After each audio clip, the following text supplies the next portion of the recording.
का दाखिल खारिज कैसे किया जाता है और कैसे दाखिल खारिज को जो है एक तरह से कैंसिल किया जाता है।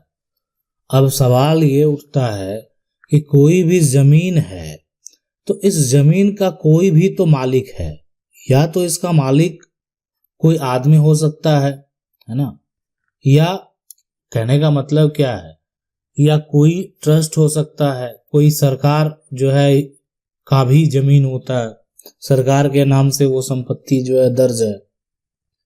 अब है कि अगर मान लेते हैं ये जो जमीन है इसका नंबर है 537, अब इसको क्या किया गया, इसको बेच दिया गया। ठीक है, इसको बेच दिया गया। देखिए कंडीशन को समझना बेहद जरूरी। इसको जब बेच दिया गया तो उसके लिए एक जो है डीड बना दिया गया। अब इस डीड पर जो है सिग्नेचर किया गया, किसका, विक्रेता का, और किसका, क्रेता का। इस डीड का जो कागजात का जो है यानी इस रजिस्ट्री जो एक तरह से हुआ है, इसका मालिक कौन होगा, क्रेता होगा। अब इस क्रेता को करवाना होगा दाखिल खारिज, है ना। और उसका मुख्य कारण यह है कि ये जमीन जिसके भी पास रहेगा सरकार उससे टैक्स लेगी, मतलब इसका टैक्स देना होगा। अगर आपके पास है तो सरकार के द्वारा जो भी सालाना शुल्क जो तय किया जाएगा वो पैसा आपको देना होगा। तो सरकार बोला कि सरकार के द्वारा ऐसा नियम लगाया गया कि अगर आपके पास जमीन है तो आपको अपना नाम दर्ज करवाना होगा। अब आपके पास जमीन ये कैसे होगा, यदि आप किसी से खरीदेंगे या आप यदि आपको ये एक तरह से परिवार में बंटवारा हुआ और आपको हिस्से में ये संपत्ति प्राप्त हुआ। हम बात कर रहे हैं 537 की, जो कि आपका प्लॉट का नंबर है।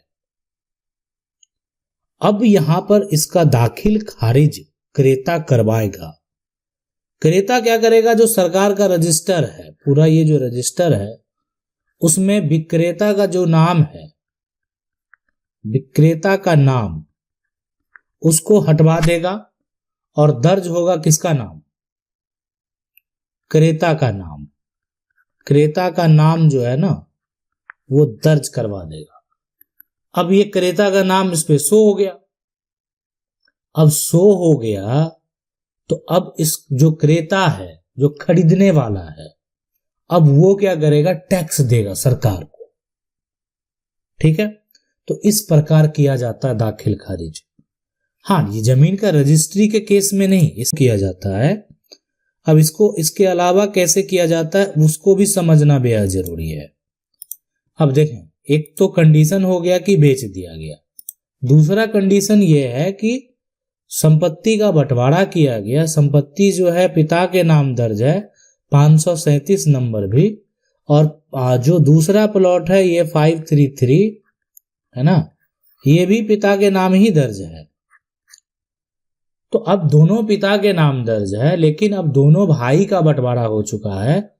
तो एक तरह से जो बड़ा भाई है और जो छोटा भाई है ना, अब दोनों में अगर देखें जो प्लॉट हिस्से में मिला, एक को 533, एक को 537, तो अब जो 533 नंबर वाला प्लॉट है तो बड़ा भाई का ये भी प्लॉट पिता के नाम और ये भी प्लॉट पिता के नाम, तो अब तो इसको अपने नाम पे करवाना होगा। तो यहां पर भी दाखिल खारिज प्रक्रिया होता है, भाई भाई के बीच में बंटवारा होता है और फिर दाखिल खारिज के लिए अप्लाई किया जाता है। और फिर क्या किया जाता है कि पिता के नाम को हटाकर जो बेटे हैं उसका नाम जो है अलग अलग, जिसका जो शेयर है, जिसका जो हिस्सा है वो दर्ज कर लिया जाता है। तो ये प्रक्रिया होता है दाखिल खारिज का। अब है कि सवाल कि दाखिल खारिज को कैंसिल कैसे किया जाए।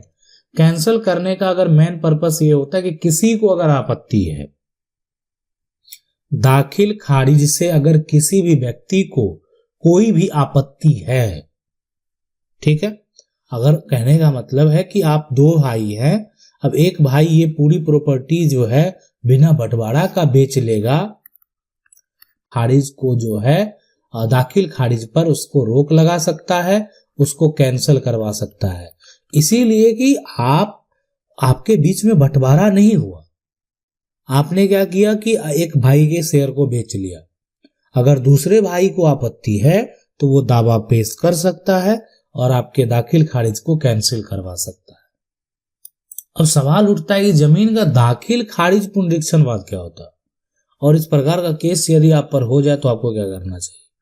देखें, यहां पर क्या होता है कि जिला में जाकर मान लेते हैं कि जो अंचल के अधिकारी हैं, है ना, या मंडल में अगर आपका जो है दाखिल खारिज से संबंधित जो समस्या है उसका अगर समाधान जो है ना, समाधान नहीं हुआ तो आप जिला के जो जिला कलेक्टर हैं, जिला अधिकारी हैं, उनके पास जो है आप केस फाइल करके, अगर कोई भी पार्टी जो आपके भाई हैं, आपके चाचा हैं, जो आपको दाखिल खारिज, इसलिए कि आपका ज्वाइंट प्रॉपर्टी है और ज्वाइंट प्रॉपर्टी में सहयोग की जरूरत होती है, इसलिए कि अगर ये प्रॉपर्टी दादा परदादा के नाम से है, पिता के नाम से है, ज्वाइंट या नाम में जो है एक तरह से सभी का नाम ज्वाइंट है, तो उस केस में क्या होगा, उस केस में प्रॉपर्टी तो ज्वाइंट है, तो उस केस में उनका भी नाम दर्ज कराना बेहद जरूरी है।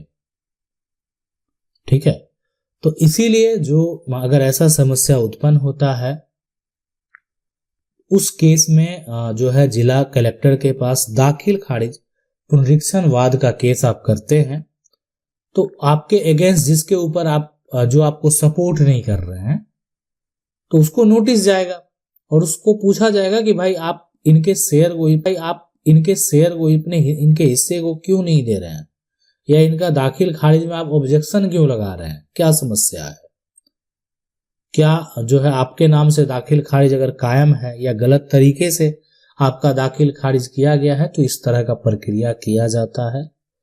और इस तरह का प्रक्रिया पर जो है अगर फैसला होता है तो वो फैसला जो फिर अंचल में आएगा और अंचल के जो अधिकारी हैं, अंचल के अधिकारी के द्वारा एक्शन लिया जाएगा और आपका दाखिल खारिज अगर पहले से हुआ है, या मान लेते हैं कि आपका दाखिल खारिज का अनुमति आपको प्राप्त हो गया है, तो आपका दाखिल खारिज जो है यहाँ पर कर दिया जाएगा, या अगर किसी प्रकार का कैंसिलेशन का आदेश है तो आपका दाखिल खारिज जो है वो कैंसिल भी कर दिया जाएगा।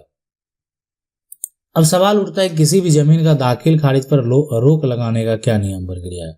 देखिए, मान लेते हैं कि आपके भाई के द्वारा अगर मान लेते हैं कि इस तरह का, या आपका जो भी हिस्सेदार है ना,